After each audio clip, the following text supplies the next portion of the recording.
하나님 말씀 로마서 8장 18절에서 23절까지 보겠습니다. 로마서 8장 18절에서 23절까지 같이 읽겠습니다. 생각하건대 현재 고난은 장차 우리에게 나타날 영광과 비교할 수 없도다. 피조물이 고대하는 바는 하나님의 아들들이 나타나는 것이니 피조물이 허무한데 굴복하는 것은 자기 뜻이 아니요 오직 굴복하게 하시는 이로 말미암음이라. 그 바라는 것은 피조물도 썩어짐의 종노릇한 데서 해방되어 하나님의 자녀들의 영광의 자유에 이르는 것이니라. 피조물이 다 이제까지 함께 탄식하며 함께 고통을 겪고 있는 것을 우리가 아느니라. 그뿐 아니라 또한 우리 곧 성령의 처음 익은 열매를 받은 우리까지도 속으로 탄식하여 양자될 것 곧 우리 몸의 속량을 기다리느니라. 아멘. 지난주에는 모든 시대에 참된 기독교인들이 그들의 분기신, 이 땅에서의 고난과 환난을 넉넉히 이길 수 있었던 첫 번째 원리에 대해서 살펴보았습니다. 그것은 시간과 관련해서 세상과는 다른 그런 시간 개념을 가지고 있다라고 말씀을 드렸습니다. 즉 시간과 관련해서 이 시간 세계를 현세와 내세로 시간이 구분되었다라고 하는 것을 그런 시간관을 가지고 있었다라는 겁니다. 그래서 장차 임할 이 영광, 이 현세가 계속되는 것이 아니라 이 현세가 끝나고 시간의 지배를 받지 않는 그런 또 다른 영원한 세계가 있다라고 하는 것을 알고 있었다라는 겁니다. 그리고 그렇게 장차 임할 그 영광을 내다보고 그 영혼에 비추어서 현재를 찰나처럼 여겼기 때문에 고난을 넉넉히 이겼다라고 하는 사실을 말씀드렸습니다. 그리고 이것은 그리스도인이 되면 자동적으로 우리에게 일어나는 일이 아닙니다.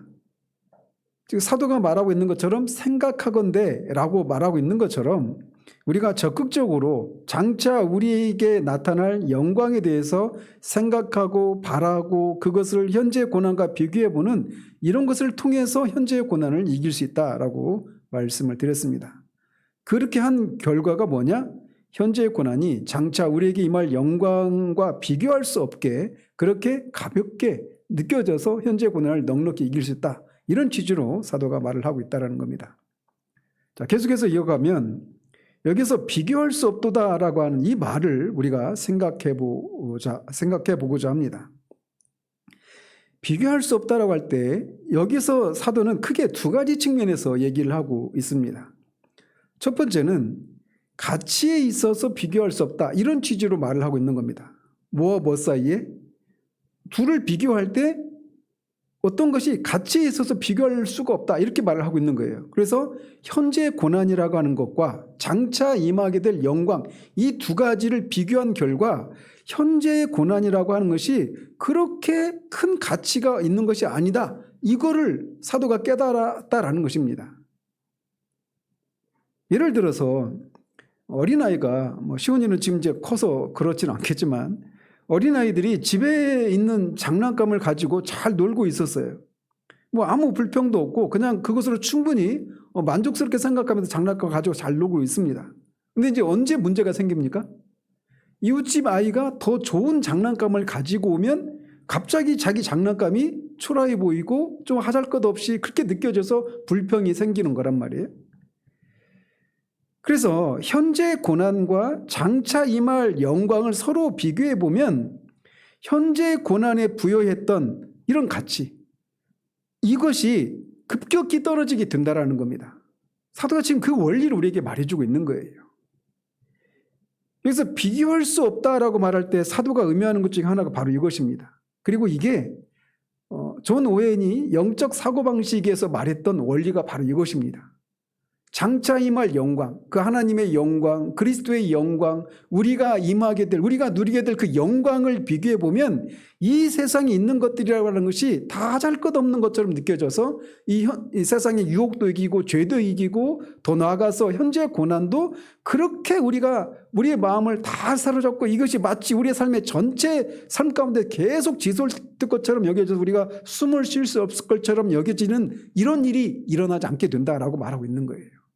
그래서 먼저 여기서 비교할 수 없다라고 말할 때는 가치의 측면에서 비교할 수가 없다 이렇게 말을 하고 있다라고 말할 수 있어요.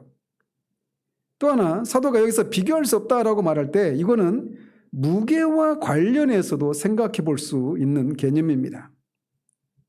그래서 장차 임할 영광과 현재의 고난을 서로 비교해 보니까 그렇게 무겁게만 느껴졌던 현재의 고난이 아무것도 아니게 된다라고 말하고 있는 겁니다. 그래서 고린도후서 4장 17절에서 우리가 잠시 받는 환난에 경한 것이라고 할 때는 가벼울 경자예요.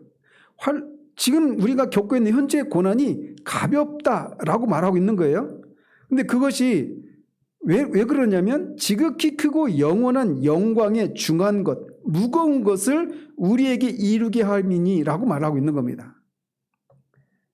즉 우리가 현재 감당하고 있는 고난의 짐이 그 무엇이고 그것이 아무리 무겁다 할지라도 장차 우리의 것이 될 영광의 무게와 비교할 때 아무것도 아니다라고 말하고 있는 거예요.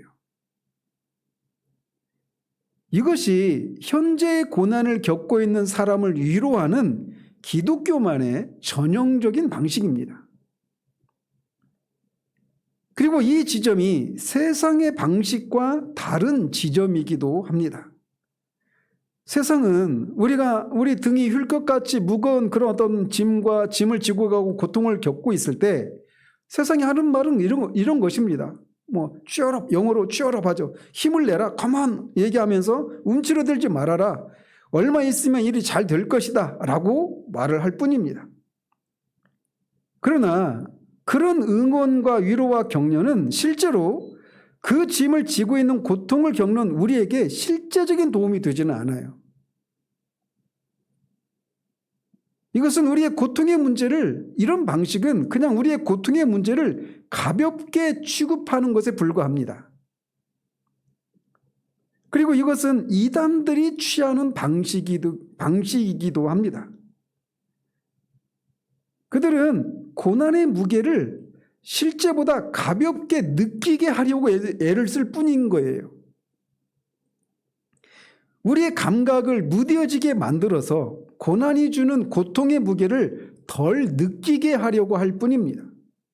마치 어떤 고통을 겪을 때 술을 마시거나 마약을 복용하거나 해서 고난의 무게를 약하게 느끼게 하려거나 실제로는 직면하지 않게 하려고 하는 이런 것에 불과하다는 것이죠.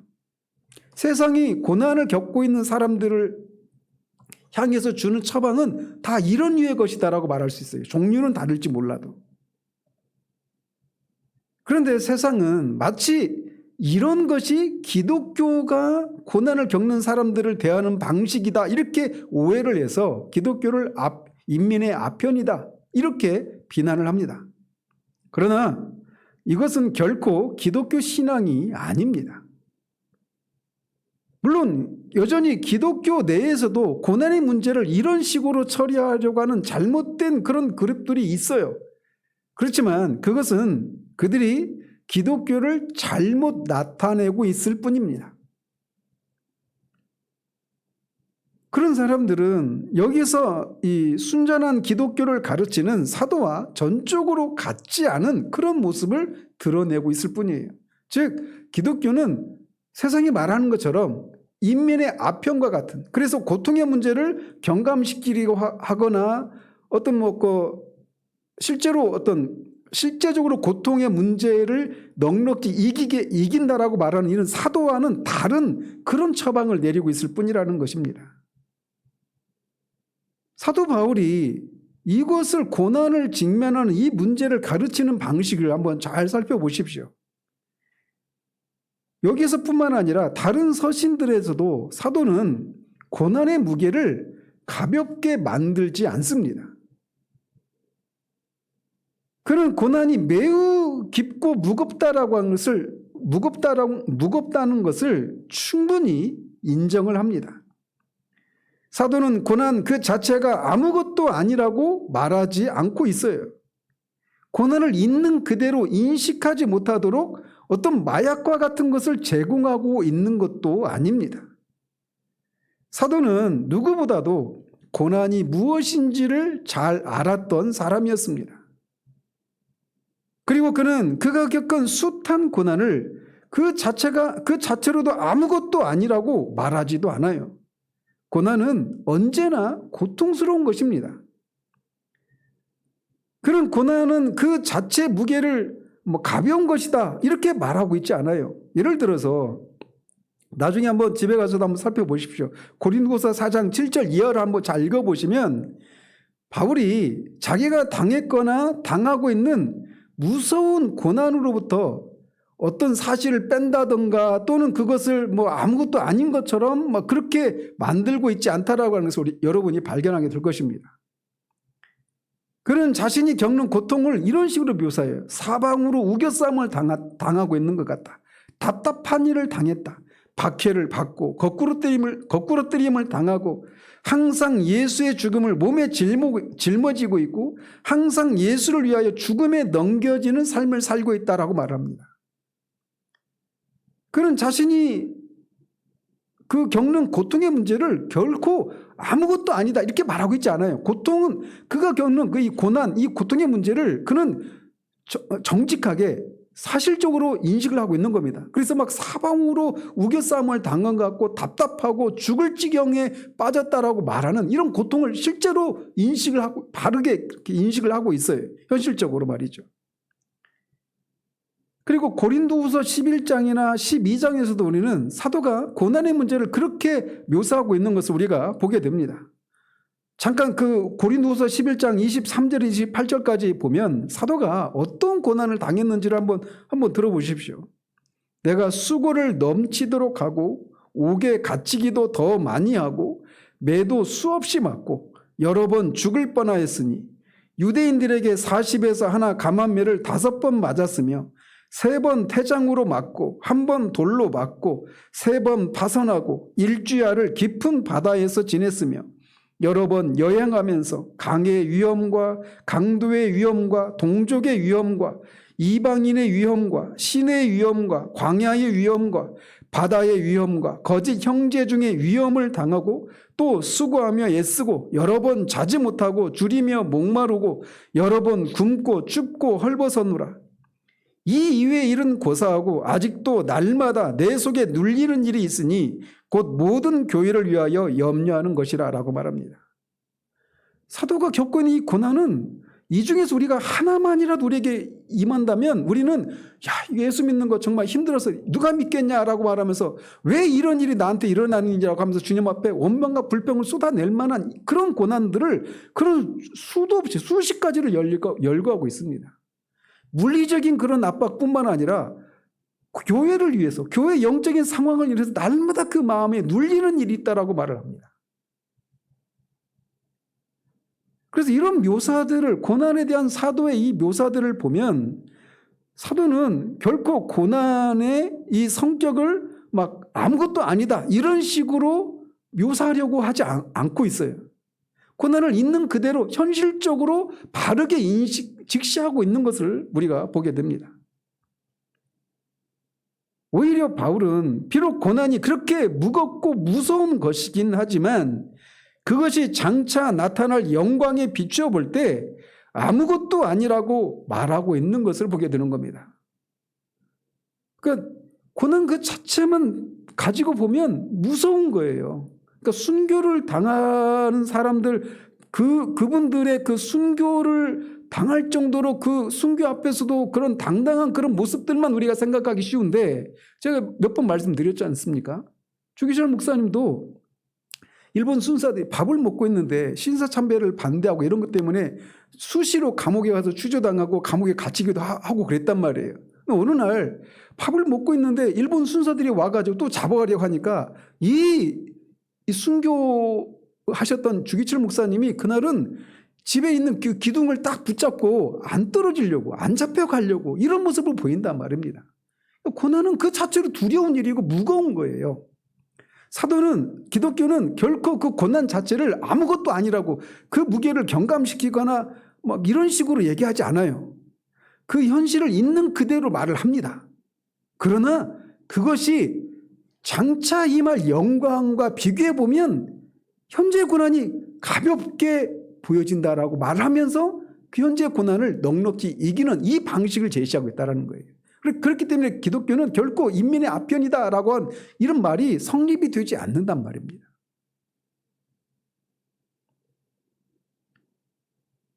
그래서 사도는 지금 그런 하나의 원리를 그의 독자들에게 또 우리에게 말을 해주고 있는 거예요. 예를 들어서 그는 이 저울에 그 접시 올려놓은 그 저울 있지 않습니까? 그 저울의 한쪽에 현재 고난을 올려놓습니다. 저울 한쪽에 이 현재 고난을 올려놓으면 곧바로 그쪽으로 막 그것만 실려있으니까 아래로 내려가지 않겠습니까? 저울이. 그런데 그만큼 현재 고난은 무겁고 고통스러워요. 그 자체로는. 그런데 이제 다른 쪽에 장차 임할 영광을 올려놓습니다. 그리고 이 장차 임할 영광이 현재 고난보다 비교할 수 없이 무겁기 때문에 현재 고난이 실려 있었던 저울이 급격히 위로 올라가게 되는 이런 일이 일어난다. 이렇게 예를 들면 그렇게 말을 하고 있는 거란 말이에요. 현재 고난 그 자체를 그냥 애써 부인하고 아무것도 아닌 식으로 아무런 고통도 주지 않는다. 이렇게 말하고 있지 않단 말입니다. 그런 현재 고난의 무게를 가볍게 하지 않습니다. 단지 다른 쪽에 장차 임할 영광을 올려놓는 일을 하고 있는 거예요. 이렇게 해서 현재의 고난이 장차 임할 영광과 비교해서 가볍다는 것을 알게 되어서 현재의 고난을 넉넉히 이기게 된다고 말을 하고 있는 겁니다. 비교하건대라고 하는 이 말이 그래서 중요한 그런 묘사인 거예요. 즉 그냥 아무것도 안 하는데 그냥 그 현재 고난을 넉넉히 이기는 것이 아니라 이걸 장차 임할 영광과 현재 고난을 비교하는 이 일을 우리가 해야 한다라고 말하고 있는 겁니다. 따라서 우리는 현재 고난으로 인해서 그 고난이 어떤 종류의 것이든지 간에 그 고난으로 인해서 고통을 겪을 때 그리고 그것이 너무나 무겁고 앞이 안 보이기 때문에 답답하고 낙심될 때 우리가 해야 할 일은 장차 임할 영광과 현재 고난을 비교하는 일이에요. 실제적으로 고통의 실상 그대로를 우리는 직시해야 합니다. 그리고 그것이 얼마나 무겁다라고 하는 것을 알아야 해요. 그런 다음에 더 이상 그것이 참아낼 수 없이 무겁다고 느껴질 때 우리는 다른 쪽을 봐야 합니다. 즉 나타날 영광을 바라봐야 되는 거예요. 사도 바울은 지금 그것을 말하고 있는 겁니다. 그래서 만일 우리가 이것에 대해서 바른 그런 안목을 가지고 있다면 결국 한 가지 결론에 도달하게 될 것이라는 겁니다. 현재 고난이 장차 임할 영광에 비교할 수 없다. 이렇게 말하는 그런 결론에 도달하게 된다는 거예요. 그래서 그 현재 고난이 어떤 종류의 것이든지 넉넉히 이길 수 있다라고 말을 하고 있는 겁니다. 자기의 고난이 현 시점에서 어떤 것이라 할지라도 그 고난은 우리에게 나타나게 될 영광과 비교할 때 아무것도 아니라는 거예요. 그리고 그것이 바로 위안을 줄 수 있는 기독교만이 줄 수 있는 진수에 해당되는 것이다라는 겁니다. 여러분은 성경 어디서나 이런 방식을 제공하고 있는 것을 우리가 보게 됩니다. 대표적인 성경이 있다라면 히브리서 11장이에요. 아브라함을 한번 생각해 보십시오. 아브라함도 이 땅에서 가진 고난을 통과해야만 했습니다. 공교롭게 제가 오늘 창세기 20장에서 34장까지 읽었는데 아브라함의 생애를 거기에서 이제 아브라함, 이삭, 야곱의 생애가 야곱의 생애 일부까지 이렇게 기록된 장인데 어쨌든 그 아브라함을 한번 생각해 보십시오. 그도 이 땅에서 갖은 고난을 통과해야만 했습니다. 오늘날은 한국교회가 이 번영신학이라고 하는 이 거짓된 가르침에 경도되어서 아브라함도 그가 그 삶을 바라보는 방식이 온통 아브라함도 부자였다. 온통 거기에 초점을 맞춰서 아브라함의 삶을 돌아봅니다. 요셉도 다니엘도 온통 그냥 그들이 이 땅에서 누렸던 그런 성공과 번영과 온통 이런 관점으로 성경 속의 인물들을 살펴보고 있어요. 그러나 성경 속에 나오는 인물에 대한 평가는 성경으로 해야 합니다. 그래서 이 히브리서 11장에서 아브라함의 삶을 이렇게 평가를 하고 있어요. 그가 이 땅에서 가진 고난을 통과해야만 했다. 그렇지만 그가 그런 고난을 이길 수 있도록 하는 어떤 비결이 있었다라고 성경은 말하고 있어요. 그게 뭐냐? 그는 하나님께서 지으시고 세우신 터를 가진 한 성을 바라보는 것을 통해서 이 땅에서의 그 고난의 삶을 이기는 삶을 살았다라고 말하고 있단 말이에요. 아브라함뿐만 아니라 그 믿음의 장에 등재된 모든 하나님의 사람들도 동일한 방식을 취했던 것을 볼 수 있습니다. 예를 들어서 모세도 두 가지 삶의 이 경로를 놓고 비교를 합니다. 이를테면 11장 24절 26절에 보면 이렇게 되어 있어요. 모세는 장성하여 바로의 공주의 아들이라 칭함받기를 거절하고 도리어 하나님의 백성과 함께 고난받기를 잠시 죄악의 낙을 누리는 것보다 더 좋아하고 그리스도를 위하여 받는 수모를 애굽의 모든 보화보다 더 큰 재물로 여겼다라고 말합니다. 그래서 모세에게는 두 가지 길이 열려 있었던 거예요. 공주의 아들로서 바로의 딸의 그 공주의 아들로서 칭함을 받고 애굽에 있는 모든 보화를 누리고 그를 통해서 어떤 그 죄악의 낙을 누리는 이런 삶의 한 가지가 있습니다. 또 하나는 그리스도를 위해서 하나님의 백성과 함께 고난받고 수모를 당하는 삶. 이 두 가지 완전히 상반된 삶을 놓고 그가 이제 어떤 삶을 택했느냐면 하나님의 백성과 함께 고난을 받고 그리스도를 위해서 수모를 당하는 삶을 더 기뻐했다라고 말을 합니다. 모세가 일반적인 사람이 아니어서 그가 고통 그 자체를 즐기는 사람이어서 이런 선택을 한 게 아닙니다.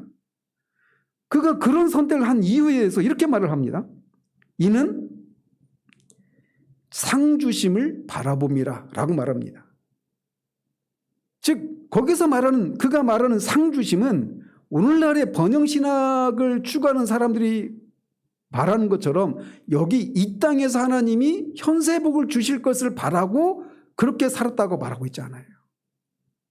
그는 장차 이 현세의 삶을 마치고 하나님 나라에 들어갔을 때 거기서 주실 상을 바라보고 하나님의 백성들과 고난을 받고 그리스도를 위한 수모를 받는 삶을 살았다라고 말하고 있는 거예요. 즉 장차 임할 영광을 바라보고 이 고난의 삶을 택했다라고 말하고 있단 말이에요.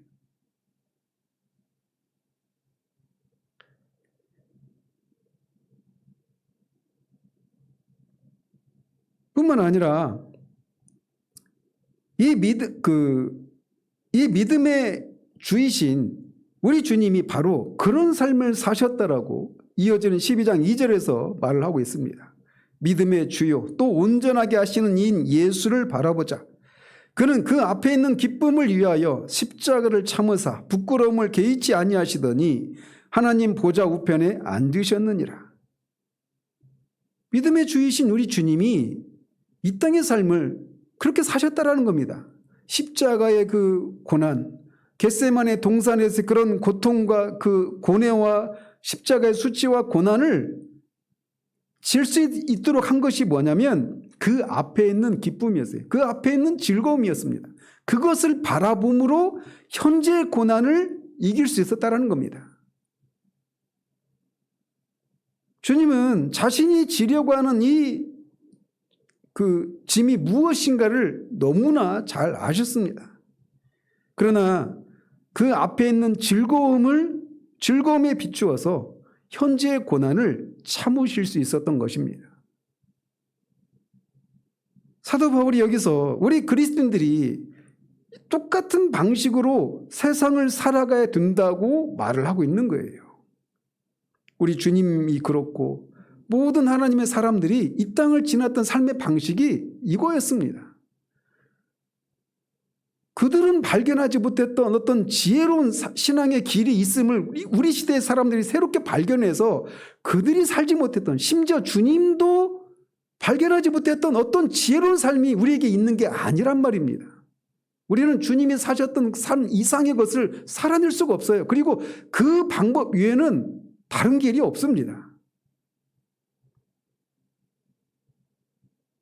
우리가 확신해야 하고 그리스도인들로서 주의를 집중시켜야 될 것이 있다면 이렇게 장차 올 영광의 지극히 큼이 무엇인가를 알아야 하는 거예요.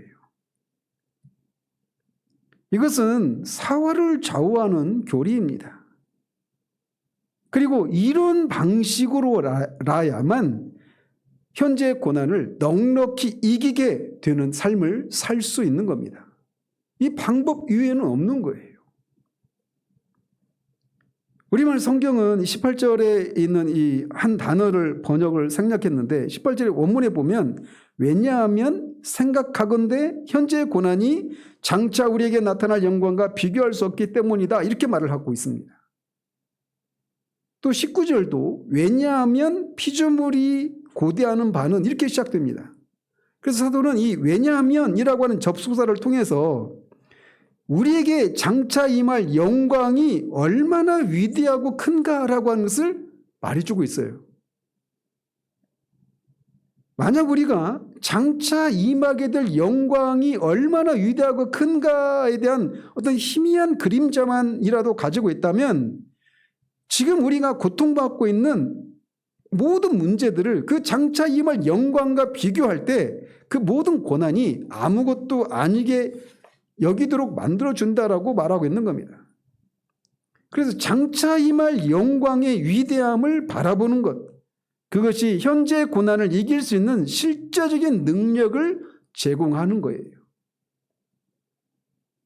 초대교회 성도들의 삶을 한번 여러분들이 기회가 있으시면 한번 읽어보시길 바랍니다. 조지 폭스의 순교 사활할지 이런 책들 한번 읽어보십시오. 그들이 극한 환난과 핍박 앞에서도 신앙을 타협하지 않고 그들이 겪는 이 현재의 고난을 경하게 여길 수 있었던 힘은 그들에게 임할 영광을 내다보는 것이었어요. 그 장차 임할 영광과 현재 고난을 비교하는 것을 통해서 그리고 이 장차 임할 영광의 그 위대함을 생각할 때 현재 고난이 아무것도 아니게 여겨져서 순교까지 할 수 있었다라는 것입니다. 이어서 사도는 이 우주의 현재 상태가 왜 이렇게 되었는가를 살펴볼 때 우리는 현재의 고난을 넉넉히 이길 수 있다고 그의 논증을 이어갑니다. 특별히 오늘날과 같이 이 극한 혼돈의 시기에 더욱더 빛나야 할 교리가 있다면 바로 이 교리라고 할 수가 있어요. 사도는 19절에서 23절까지 해서 이 주제를 다루고 있는데 그는 두 가지 중요한 진술을 통해서 그것을 입증하고 있습니다. 첫 번째 진술은 19절에 피조물, 즉 모든 피조 세계가 장차 올 이 영광을 고대하고 있다고 말을 합니다. 두 번째 진술은 어째서 이 전체 피조물이 그런 식으로 이 장차 올 영광을 고대하고 있는가를 말해주고 있습니다. 특별히 바울은 이 두 번째 진술에서 우리에게 가장 주목할 그런 교리를 하나 소개하고 있는데 그것은 사람과 전체 피조물과의 관계에 대해서 말해주고 있어요. 자, 그래서 먼저 19절에 이 첫 번째 진술을 한번 살펴보면 19절에 사도는 이렇게 말을 합니다. 피조물이 고대하는 바는 하나님의 아들들이 나타나는 것이니 라고 말합니다. 여기서 피조물이 창조물입니다. 영어로는 크리처라고 하는데 이 창조물입니다. 그리고 22절도 같은 단어가 사용되고 있어요. 그래서 사도가 19절을 이렇게도 표현할 수 있는 겁니다. 전체 창조물이 고대하는 바는 하나님의 아들들이 나타나는 것이다. 이렇게 말을 하고 있는 거예요.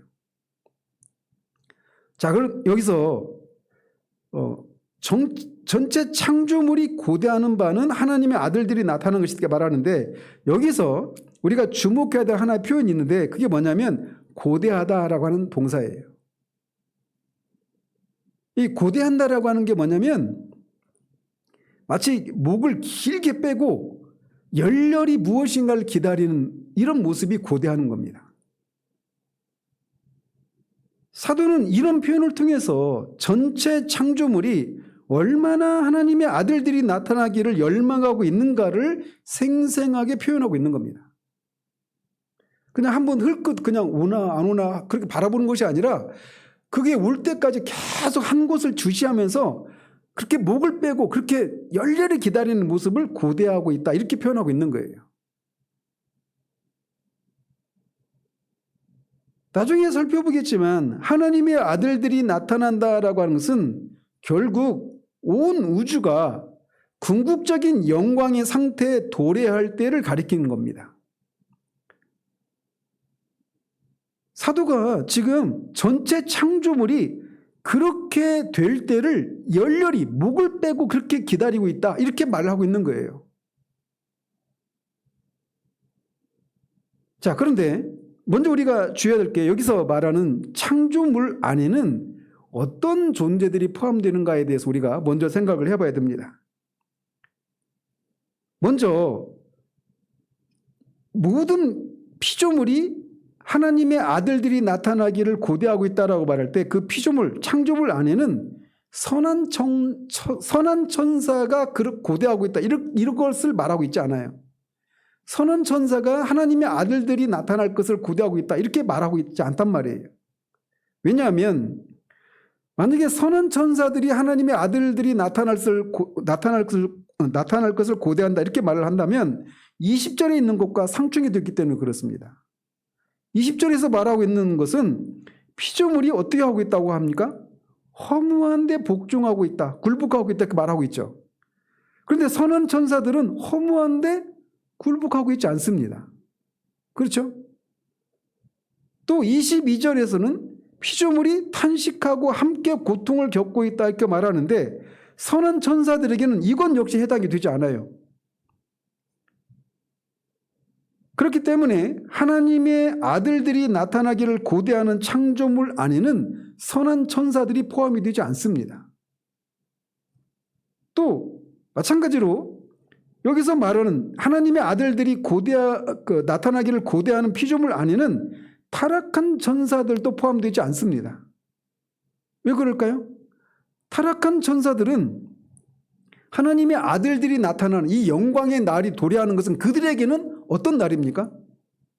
영원한 심판을 받을 날이에요. 그리고 그들은 자신이 그렇게 오면 어떻게 될 것을 압니다. 그래서 그 야고보서 1장 19절에서도 너희가 하나님이 한 분이신 줄 아느냐, 잘 하는도다, 귀신들도 알고 믿고 떠느냐, 이렇게 말하잖아요. 왜 떨까요? 그 하나님이 자신을 심판하실 분이라는 것을 알기 때문에 떠는 겁니다. 그러니까 그들은 본성적으로 그 하나님의 아들들이 나타날 때가 자신들이 영원한 심판을 받을 날이라고 하는 것을 알기 때문에 그들은 다른 피조물, 여기서 피조물들이 기다리는 것처럼, 고대하는 것처럼 하나님의 아들들이 나타날 것을 고대하고 있지 않아요. 그렇기 때문에 여기서 19절에서 피조물 안에는 타락한 천사들 역시 포함되지 않습니다. 자, 그렇다면 하나님의 아들들이 나타나기를 고대하는 이 대상 안에는 사람들이 포함될까요? 먼저 그리스도인들이 그 날들이 도래할 것을 고대하고 있다, 이렇게 말하고 있을까, 이 본문에서? 그렇지 않습니다. 왜냐하면 23절에 보면 그뿐 아니라 또한 우리 곧 성령의 처음 익은 열매를 받은 우리까지도 속으로 탄식하여 양자될 것 곧 우리 몸의 속량을 기다리느니라, 이렇게 진술하고 있어요. 근데 우리말 성경에는 약간 이렇게 좀 불분명한데 여기서 그뿐 아니라 할 때 그뿐이라고 하는 게 그들뿐입니다. 그들뿐 아니라. 그래서 그뿐 아니라와 우리까지도, 이거를 서로 다른 존재로 이렇게 대비하고 있죠. 그래서 그뿐 아니라고 할 때는 그들뿐이에요. 문맥상 피조물들이죠. 피조물들뿐만 아니라 우리까지도 탄식하고 기다리고 있다. 이렇게 말하고 있단 말이에요. 그렇기 때문에 여기서 앞에서 19절에서 피조물들이 하나님의 아들들이 나타날 것을 고대한다고 할 때 그 피조물 안에는 우리 그리스도인들은 포함되지 않는다. 이렇게 말할 수 있는 거예요. 또 그렇다면 그리스도인이 아닌 사람들이 하나님의 아들들이 나타날 것을 고대하고 있을까요? 그건 역시 맞지 않죠. 그들은 하나님의 아들들이 나타날 날이 올 것이라고 하는 그 자체를 믿지 않고 그것을 믿고 있는 우리들을 조롱하고 있지 않습니까? 그렇기 때문에 그들이 목을 빼고 하나님의 아들들이 나타날 그 영광의 날을 기다리고 있다. 이렇게 말하고 있지 않단 말이에요. 즉 여기서 19절에서 말하는 피조물이라고 말할 때 그 피조물 안에는 선한 천사도 타락한 천사도 그리스도인도 비그리스도인도 해당이 되지 않아요. 그런데 선한 천사, 타락한 천사, 그리스도인, 비그리스도인 이 존재를 어떻게 이렇게도 표현할 수 있죠. 이성을 가진 존재들, 도덕적인 그런 성품을 가진 존재들. 그래서 이성적이고 도덕적인 존재들 이렇게 말할 수 있겠죠.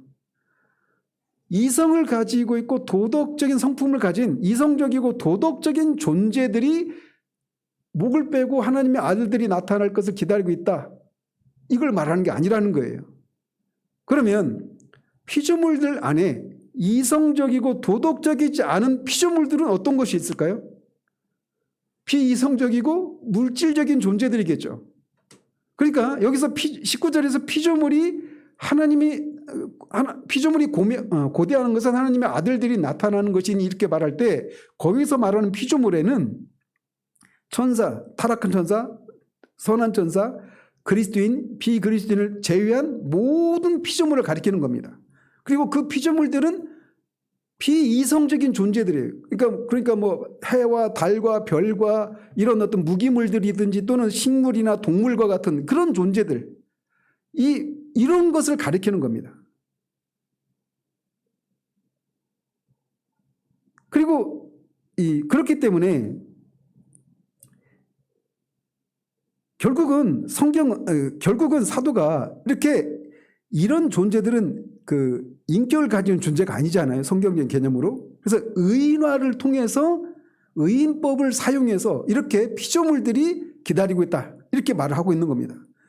피조물들이 하나님의 아들들이 나타나는 것을 목을 빼고 기다린다. 열렬히 기다린다. 이게 피조물들에게는 적용이 안 되잖아요. 그런데 의인화시켜서 그렇게 표현하고 있는 거예요. 그래서 실제로 성경에는 그런 표현들이 자주 등장을 하는데 예를 들면 이사야서 35장에서 보면 이런 표현이 있어요. 광야와 메마른 땅이 기뻐하며. 광야와 메마른 땅이 기뻐할 수 있습니까? 근데 의인화시켜서 그렇게 표현하고 있단 말이에요. 사막이 백합화 같이 피어 즐거워하며. 사막이 어떻게 즐거워할 수 있어요? 근데 이런 의인법을 통해서 장차 임할 영광을 피조물들이 즐거워하는 것을 이렇게 묘사하고 있단 말입니다. 또 광야와 메마른 땅이 기뻐하며 사막이 백합화 같이 피어 즐거워하며 무성하게 피어 기쁜 노래로 즐거워하며 레바논의 영광과 갈멜과 사론의 아름다움을 얻을 것이라. 의인법적인 표현인 겁니다. 이게. 또 55장 12절에서도 너희는 기쁨으로 나아가며 평안히 인도함을 받을 것이요 산들과 언덕들이 너희 앞에서 노래를 바라고. 산들과 언덕이 노래를 할 수가 없죠. 근데 의인법적으로 그렇게 표현하고 있는 거예요. 들의 모든 나무가 손뼉을 칠 것이며. 그래서 결국 이런 의인법적인 표현을 통해서 뭘 말하고 있느냐 하면 피조물들이 하나님의 아들들이 나타날 것을 기다린다라고 하는 것을 이렇게 표현하고 있단 말이에요. 그래서 결국 사도가 여기서 지금 말하고 있는 건 뭐냐면 비이성적이고 도덕적인 존재가 아닌 이런 유기물이나 무기물 이런 것, 산, 들판, 나무 이런 모든 식물들 이런 것들조차도 하나님의 영광이 하나님의 아들들이 나타날 것. 즉 우리가 18절의 표현을 가지고 말하면 장차 우리에게 임할 영광을 그렇게 목을 빼고 기다리고 있다. 이렇게 표현하고 있다는 거예요. 이런 표현을 통해서 뭘 말해주고 있는 거냐면 이런 피조물들조차도 그렇게 목을 빼고 열렬히 기대할 정도로 장차 임할 영광이 그렇게 크고 위대하다라고 하는 것을 말해주고 있는 겁니다.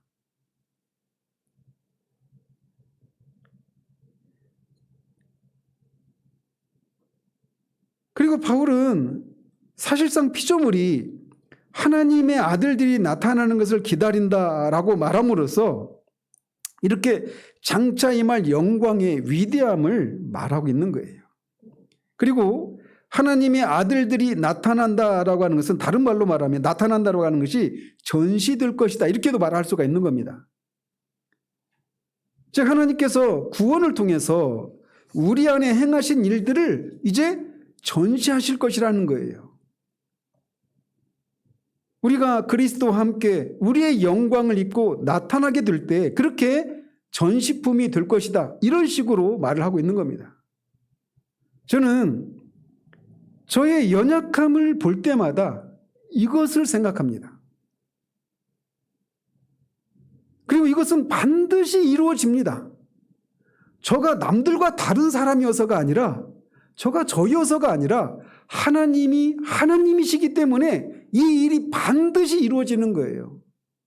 그래서 비록 제가 현재 제 모습은 이렇게 저렇게 말할 수 없이 연약한 모습, 제가 믿는 바처럼 살지 못하고 말하는 대로 가르치는 대로 살지 못하는 그런 모습이 있음에도 불구하고 하나님이 반드시 이렇게 이 하늘의 일종의 그 박람회장에 우리가 그렇게 그리스도와 같은 영광을 입은 모습으로 이를 전시하게 되는 이런 일이 반드시 일어날 것이라는 거예요.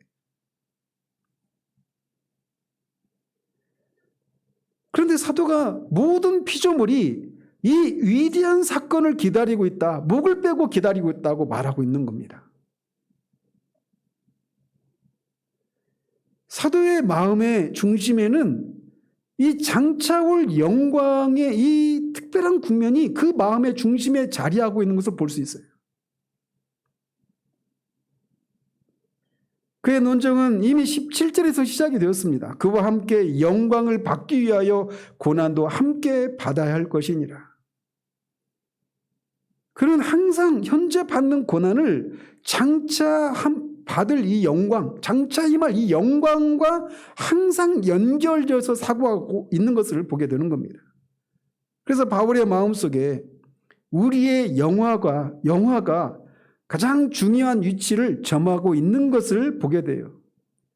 우리가 뒤에 보겠지만 우리가 영화롭게 되는 것은 바울이 후에 뒤에서 묘사하게 될 더 큰 영화의 중심을 차지하는 사건입니다. 에베소서 1장 10절에서 말하고 있는 것처럼 하나님의 궁극적인 이 우주를 향하신 하나님의 궁극적인 모습은 그리스도 안에서 하늘과 땅에 있는 모든 것들을 통일시키시는 것, 이게 하나님의 궁극적인 이 우주 전체를 향한 하나님의 궁극적인 계획이에요. 그리고 그 우주적인 계획 안에 우리가 믿는 사람들이 그리스도와 같이 영화롭게 되는 것이 그 전체 그 사건의 중심을 차지하고 있는 것이죠. 그래서 우리가 영화롭게 되는 것은 단지 그냥 우리만 구원받은 신자들만 영화롭게 되는 사건을 의미하는 것이 아니라 전체 우주가 하늘과 땅에 있는 모든 것이 그리스도 안에서 통일되게 되는 영광스러운 모습을 계시하는 그 사건의 중심을 차지하고 있는 것이 우리가 영화롭게 되는 사건인 거예요. 그래서 그 관점으로 지금 이걸 보고 있는 겁니다. 피조물이 목을 길게 빼고 열심히 하나님의 아들들이 나타나기를 기다리고 있습니다. 여기서 조금 더 나가서 적용하면 피조물들조차도 이렇게 하나님의 장차 임하게 될 그 영광의 때를 바라보고 목을 빼고 기다리고 있다면 이 진리를 알고 있는 우리는 얼마나 이 일에 힘을 써야 되는가, 이걸 우리가 적용할 수 있는 거예요. 사도는 그러면서 이것은 동시에 현재 우리가 살고 있는 세상에 대해서 세상을 또 묘사하고 있는 것이다, 이렇게 말할 수가 있는 겁니다. 이것은 동화가 아닙니다. 사도는 지금 이 순간에 우리가 살고 있는 이 물질 세계에 실제적으로 해당되는 일을 이렇게 묘사하고 있는 거예요. 사도의 관심은 장차 임하게 될 영광의 위대함을 보여주는 데 있습니다. 그 영광이 얼마나 위대하고 크냐, 그것은 비이성적인 피조물들조차도 목을 빼고 열렬히 기다리고 있을 정도로 크다고 말하고 있는 거예요.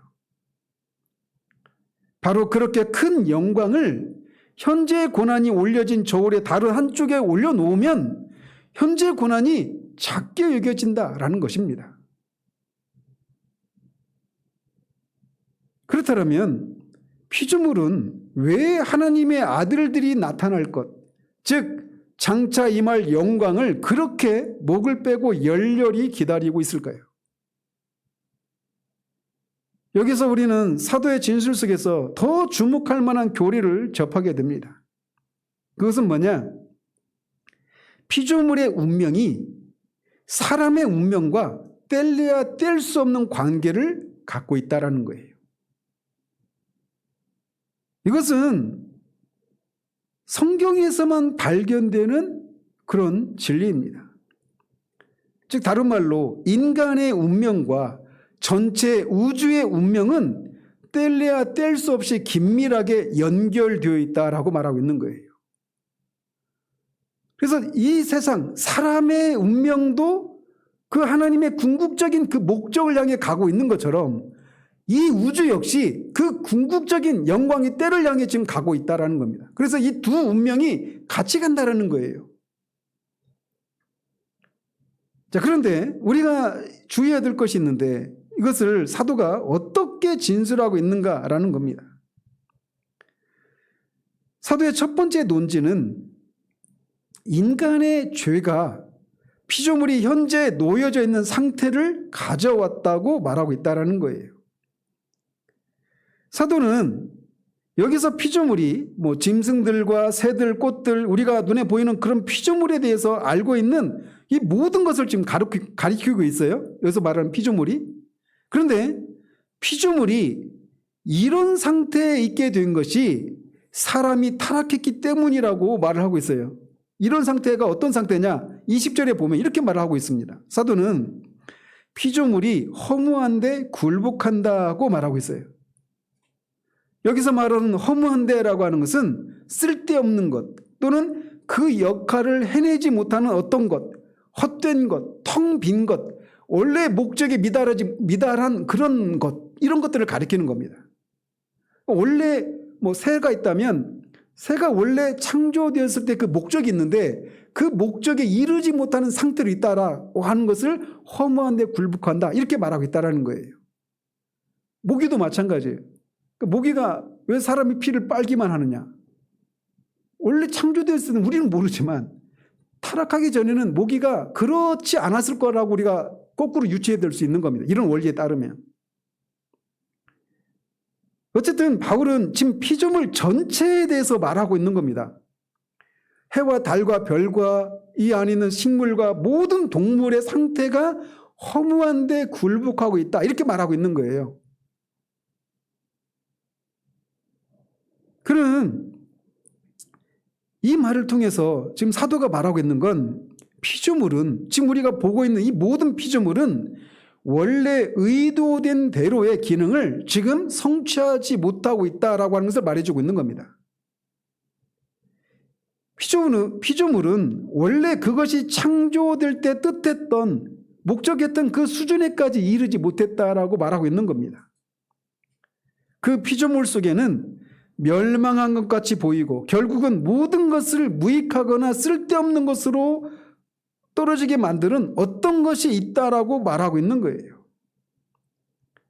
그러면서 21절에서는 그 바라는 것은 피조물도 썩어짐의 종로로 탄 데서 해방되어 하나님의 자녀들의 영광의 자유에 이르는 것이니라 라고 말을 해서 모든 피조물들이 허무한데 굴복하고 있는 상태가 어떤 상태인가에 대한 이해를 또 돕고 있습니다.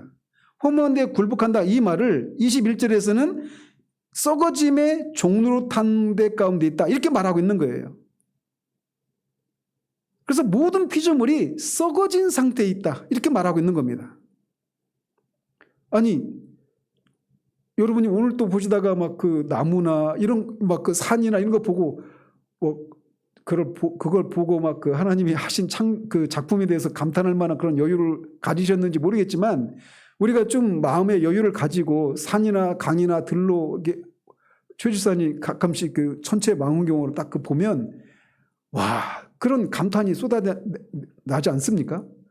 저도 처음에 달을 그 천체 망원경으로 달을 딱 보고 그냥 첫 나오는 게 와 이 그냥 너무 자연스럽게. 그리고 전 토성도 봤습니다. 목성도 봤어요. 진짜 이 손톱만한 이 목성이 그죠? 그러니까 이렇게 작은데 사진에서 봤던 그 모습 그대로 다 보이는 거예요. 딱 그 보는 순간 그냥 와 라고 하는 이 경탄이 찬사가 그냥 터져 나와요. 그런데 어떻게 모든 피조물이 썩어짐에 굴복하고 있다. 종노릇하고 있다. 이렇게 말할 수 있느냐라는 거예요. 이게 세상이 이런 피조물을 바라보는 관점과 성경에서 그 피조물을 바라보는 관점이 그런 면에서 다른 겁니다. 갓 태어난 아이 보면 우리가 막 기쁘죠. 근데 그것만 있는 것이 아니라 그 배후에는 죽음을 향해서 가고 있는 이 썩어짐에 굴복하고 있는 이 모습도 상존한다라는 거예요. 그래서 피조물이 썩어진 상태에 있다라고 말하고 있는 겁니다. 썩어졌다라고 하는 것은 부패와 사망과 멸망 이런 상태 가운데 있다 이렇게 말을 하고 있는 겁니다. 그래서 마치 이 여름에 이 고기를 반나절만 햇빛 아래에 놓으면 어떻게 될까요? 바로 상하고 썩어버리죠. 부패하죠. 그 피조물이 그런 상태에 있다라고 말하고 있는 겁니다. 매우 불쾌한 상태 가운데 있는 것이죠. 그래서 피조물들이 썩어가고 있고 사망과 멸망에 굴복하고 있다. 이거를 피조물이 썩어짐의 종로를 타고 있다. 이렇게 말하고 있는 거예요. 그러면서 피조물이 이렇게 썩어짐의 종로를 타고 있다라고 말을 해서 피조물들이 그 썩어짐에서 아무리 노력한다 할지라도 벗어날 수 없는 그런 상태 가운데 있다라고 말을 하고 있는 겁니다. 피조물은 부패와 자기 속에 있는 썩어지는 요소를 제거할 수가 없습니다. 결국은 부패하고 썩어지게 하는 요소가 모든 피조물들을 헛되고 쓸모없게 만들고 만다라고 말하고 있는 거예요. 자, 그렇다면 모든 피조물들이 이렇게 원래 창조되었던 그 목적에 이르지 못하고 이렇게 썩어짐의 종로로 타게 만든 원인이 무엇이라고 말을 하고 있습니까? 사도가 여기서 피조물이 허무한 데 굴복하는 것은 20절에서 그렇게 말하고 있잖아요. 근데 여기서 굴복하는 이라고 하는 동사의 시제가 부정과거 시제입니다. 부정과거 시제가 의미하는 바는 과거의 어떤 한 사건으로 말미암아 이후에 계속 그 결과가 지금 현재까지 미치고 있다라고 할 때 이 부정과거 시제를 사용합니다. 즉 과거의 어느 시점에 피조물이 허무한데 굴복하게 되었다고 말하고 있는 겁니다. 그런데 그 어느 시점 전에는 피조물이 허무한데 굴복하지 않았었다라고 말하고 있는 거예요. 이 시제를 통해서. 즉 피조물은 허무하지 않았었고 텅 비어 있지도 않았었고 부패하지도 않았었고 썩어짐의 종로로 타고 있지도 않았었다라고 말하고 있는 거예요. 그러나 어느 시점에 피조물이 이런 허무한 것에 썩어짐에 굴복하고 종로로 타게 되었다 이렇게 말을 하고 있는 겁니다. 자, 그리고 굴복하는 이라고 할 때 그 동사에 태 있죠. 능동태냐 수동태냐 이렇게 두 가지로 나뉘는데 여기서 굴복하는 것은 이라고 해서 우리말 보면 이게 스스로 굴복하는 것처럼 이렇게 보이잖아요. 번역을 했잖아요. 그죠? 굴복하는 것은 피조물이 허무한데 굴복하는 것은 이렇게 말을 해서 피조물이 스스로 원해서 굴복하는 것처럼 이렇게 번역됐잖아요. 근데 원문을 보면 수동태로 되어 있습니다. 그래서 이게 어떤 의미냐면 피조물이 원해서 허무한데 굴복하고 있는 것이 아니라 굴복하게 된 것이 아니라 굴복되어졌다라는 겁니다. 허무한데 굴복하게 되어졌다. 수동태로 되어 있다라는 거예요. 그러니까 피조물이 이제 의지라고 하는 표현을 쓸 수가 없죠. 거기 무기물도 있으니까. 근데 어쨌든 피조물이 원해서 그렇게 허무한데 굴복하게 된 것이 아니다라고 하는 것을 이 수동태를 통해서 말해주고 있는 거예요. 그러니까 우리말을 설명하려면 길죠. 근데 이 이거 하나를 통해서 그런 의미가 담겨 있는 겁니다. 그래서 하나님이 헬라어를 사용하셨던 것 같아요. 근데 어쨌든 지금 피조물이 허무한 데 굴복하고 있는 것이 피조물들의 뜻이 아니라는 겁니다. 피조물이 자원해서 허무한 데 굴복하게 되어 있지 않다라고 말하는 거예요. 그것과 함께 과거의 어느 시점에는 피조물이 이런 상태에 있지도 않았었던 때가 있었다라고 하는 것을 부정과거 시제를 통해서 말해주고 있는 겁니다. 피조물이 원래는 허무한 데 굴복하지도 않았었고 썩어짐의 종로로 타지도 않았었던 그런 때가 있었는데 피조물들이 원하지도 않았었는데 어느 시점에 어떤 계기를 통해서 피조물이 이렇게 허무한 데 굴복할 수밖에 없는 상태가 되었고 썩어짐의 종로로 타게 되었는데 그 썩어짐에서 스스로 벗어날 수 없게 되어버린 그런 일이 일어났다. 이렇게 말하고 있는 거예요. 자, 그렇다면 어떻게 해서 피조물들에게 이런 일들이 일어났을까요? 어째서 그것이 있게 되었느냐?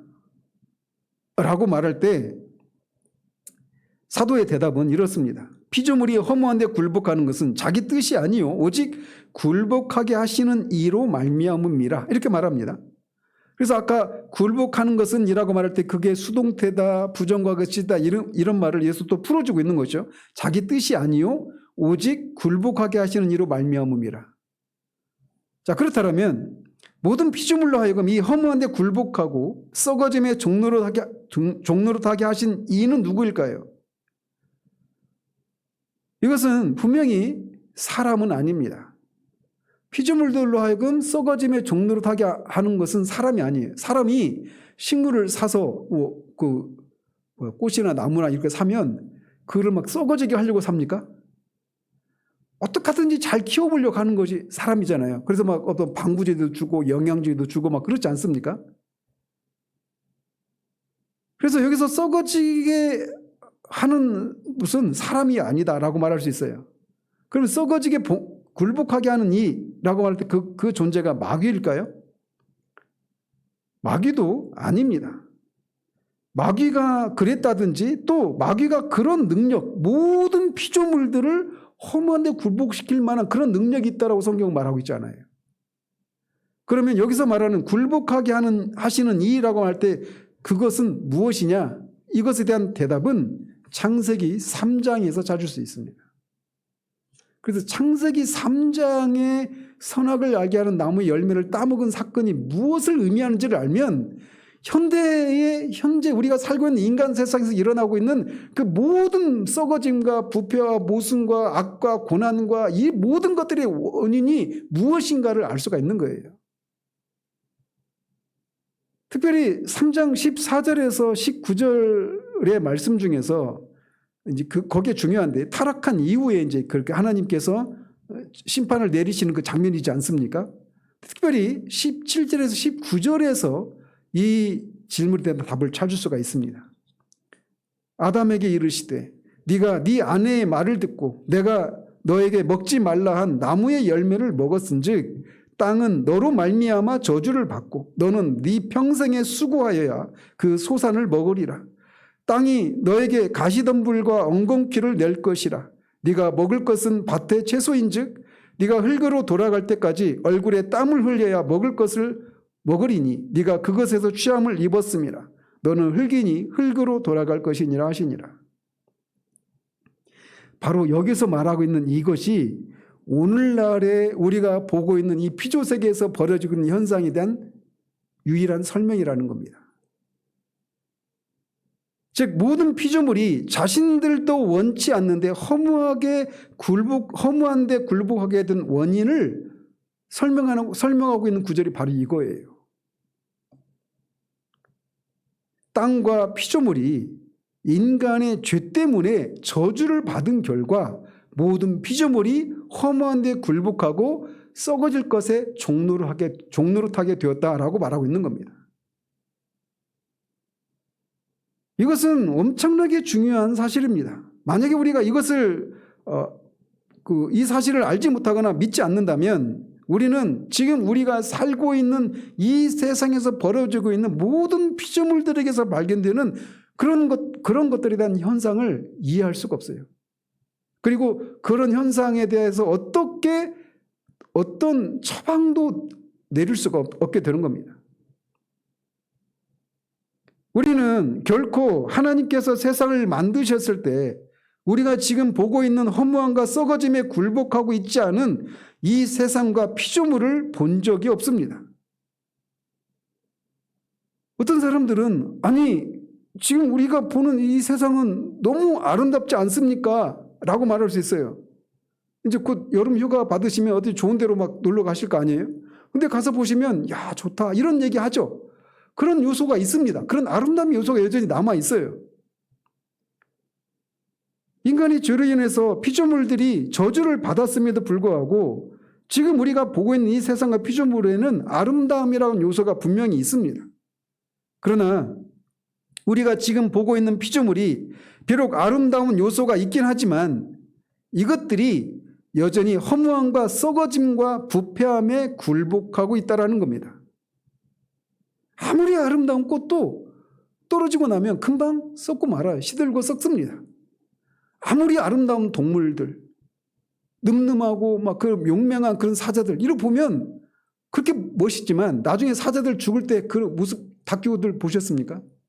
사자가 죽을 때 막 하이에나나 이런 사람들, 이런 동물들이 막 떼를 지어서 사자를 그것도 숫사자를.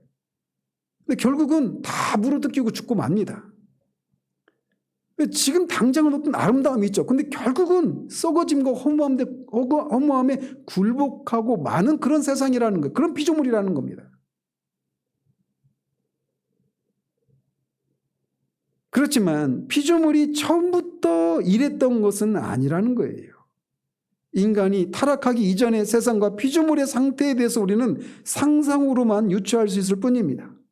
그렇지만 한 가지 분명한 것은 그 인간이 타락이 있기 전에 모든 피조물들이 하나님이 보시기에 좋았던 그런 상태였다라는 거예요. 그래서 거기에는 어떤 썩어짐과 부패 요소가 없었습니다.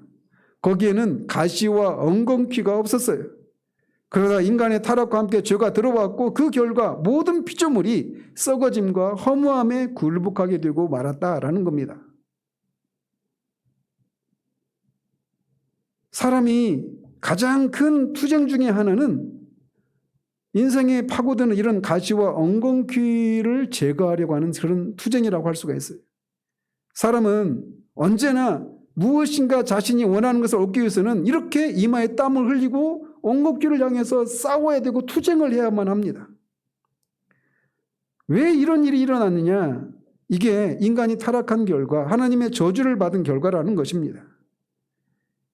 우리는 피조물을 원래 창조될 당시에 그대로를 보고 있지 않아요. 또 그것은 지금 현재 이 피조물은 원래 창조되었던 그 모습대로 있지도 않습니다. 그래서 사도가 여기서 말하고 있는 것, 피조물이 허무한 데 굴복하고 썩어짐의 종로를 타는 그 원인이 인간의 타락으로 말미암은 것이다라고 말하고 있다는 말이에요. 그 결과, 인간의 타락의 결과로 인간이 심판을 받았을 뿐만 아니라 그 순간 모든 피조물도 함께 이 허무한 데 굴복하고 썩어짐의 종로로 타게 되었다라고 말하고 있는 거예요. 한번 상상을 해보십시오. 하나님이 에덴 동산에서 타락한 아담에게 이 저주를 내리실 때 그때 그 저주를 받는 아담과 하와 뱀뿐만 아니라 모든 에덴 동산에 있는 모든 나무와 이 에덴 동산 밖에 있는 모든 것들, 그리고 하늘과 땅에 있는 그 모든 것들이 다 이 허무함에 굴복하게 되는 그 순간이 바로 그 순간이었다라는 거예요. 그리고 그때로부터 피조물들이 이렇게 허무한 데 굴복하게 되고 썩어짐의 종로로 달 수밖에 없게 되었다라고 말하고 있는 겁니다. 그래서 그 모습을 한번 이렇게 상상해 보면 그냥 그 장면에서 그 하나님 앞에 있는 그 아담과 하와 뱀뿐만 아니라 밖에서 있는 그 장면을 보지 못하고 있는 어떤 멀리 있는 것, 막 그런 것들이 자신들이 해오던 일을 하고 있다가 갑자기 뭔가 일어난 겁니다. 그 순간 모든 피조물들이 놀라고 있는 그 장면을 한번 상상해 보십시오. 피조물들이 이런 일을 하게 된 원인, 허무한 데 굴복하게 되고 썩어짐의 종로로 하게 된 것은 피조물들이 원해서 자원해서 무엇인가를 했기 때문에 이런 일이 일어난 게 아닙니다. 인간이 그런 일을 했기 때문에 그래요. 인간이, 아담이 그런 일을 했는데 왜 피조물들이 그런 일이 일어나느냐? 아담이라고 하는 존재가 그런 존재였다라는 겁니다. 만물의 영장으로 지음을 받은 존재에서 그 아담에게, 만물의 영장인 아담에게, 만물의 왕인 그 아담에게 일어난 일, 아담이 한 일이 그가 대표하고 있는 모든 피조물들에게 영향을 끼치게 되었다는 겁니다. 한 가정에서도 가장이 어떤 선택과 결정을 잘못하면 가족 구성원들이 영향을 받는 것처럼 아담은 인간의 대표일 뿐만 아니라 모든 피조물들을 대표하는 존재로 하나님께 지음을 받았고 그 시험대 앞에 서 있었는데 그 시험을 통과하지 못하고 타락을 하고 말았다는 것. 그 결과 피조물들까지도 이런 허무한 데 굴복하게 되고 썩어짐의 종로로 타게 되었다. 이렇게 말을 하고 있는 겁니다. 그래서 여기서 말하고 있는 것처럼 바울은 사람과 피조물 사이에 이런 연합에 대해서 우리에게 말해주고 있는 거예요. 그래서 우리는 사람과 사람의 환경과 피조물 사이에 있는 이런 연합을 여기서도 우리가 발견하게 되는 겁니다. 인간에게 일어난 일이 피조물들에게도 일어난 거예요. 그런데 사도가 지금 궁극적으로 말해주고 싶은 건 뭐냐면 이게 끝이 아니라는 겁니다. 사도는 이제 하나님의 계획 속에 긍정적인 것이 있다라고 하는 것을 말하려고 하는 거예요. 그게 뭐냐? 모든 피조물이 하나님의 아들들이 나타나는 것을 열심히 기대하고 열렬한 기대감을 가지고 목을 길게 빼고 기다리고 있는 이유라는 것입니다. 이렇게 피조물조차도 목을 빼고 기다릴 정도의 영광이 장차 우리에게 임할 영광이라는 거예요. 그러니까 피조물들이 얼마나 이 영광이 임할 것을 의인법적으로 이렇게 묘사하고 있는가를 한번 보십시오.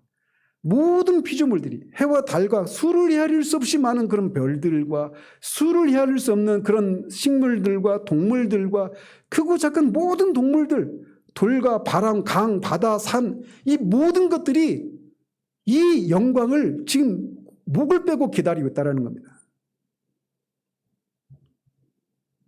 이게 우리에게 임할 영광이라는 거예요. 그리고 그 영광을 현재 고난과 비교해 보라는 겁니다.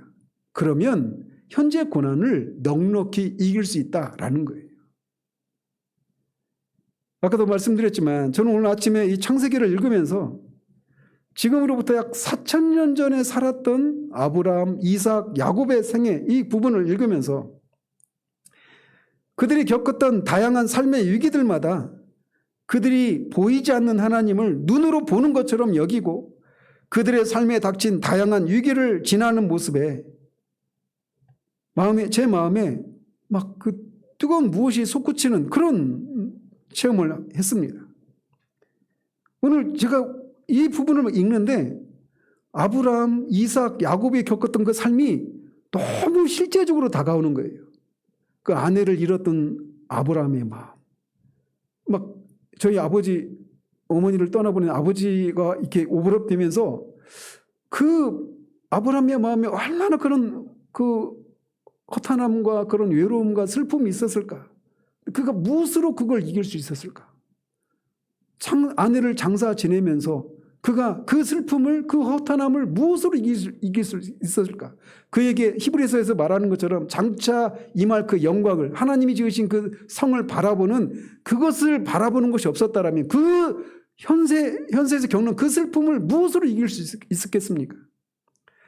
그 아브라함이며 이삭이며 야곱이 겪었던 그 국면 삶 하나하나가 막 너무 저한테 실제적으로 다가오는 거예요. 그리고 우리의 삶과 같이 오버랩되면서 그 삶이 막 그들이 마치 진짜 살아 꿈틀대는 것처럼 제 앞에서 지금 보고 있는 것처럼 그렇게 실제적으로 다가오면서 그들이 그렇게 보이지 않는 하나님을 보는 것처럼 그렇게 살면서 장차 임할 그 영광을 내다보면서 바라보면서 그들이 겪는 그 현재의 그 고난을 이기고 있는 그런 삶.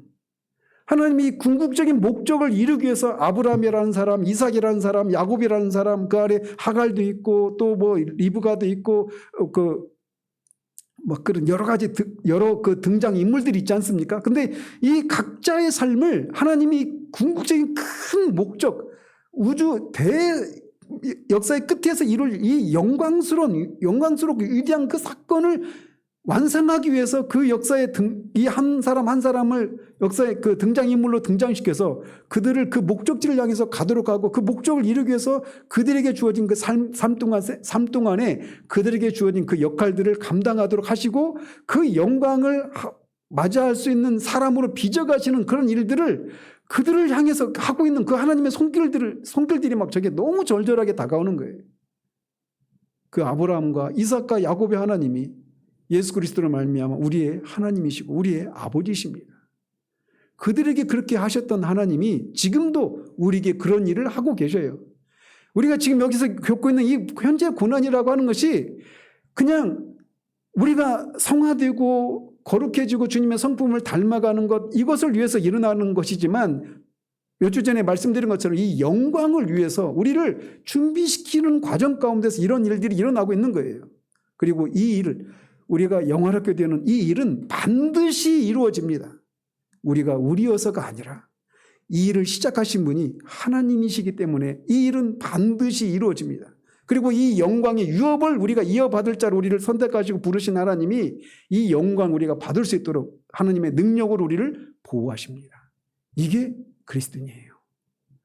그러므로 현재의 고난을 늘 이 영광, 장차 임할 영광에 빗대어서 우리의 삶을 돌아볼 수 있는 그런 우리들 되기를 바라요. 이 시각으로 보시면요, 우리의 삶이 지루할 날이 없습니다. 우리의 삶이 아무런 의미가 없는 시간도 아무것도 없어요. 지금은 다 안 보이지만 아브라함과 이삭과 야곱이 그 삶을 그 현재 그 직면일 때 그 순간을 살았을 때 우리는 그 결말을 알잖아요. 이쪽에서 이미 뒤에서 어떤 일이 일어났는지 알잖아요. 근데 그 삶을 향해서 가고 있는 아브라함과 이삭과 야곱은 자기들의 결말이 어떻게 될지 몰라요. 근데 그 시각으로 우리가 우리의 삶을 볼 수 있어야 돼요. 그리고 우리 앞에 살았던 모든 하나님의 사람들이 그렇게 살았습니다.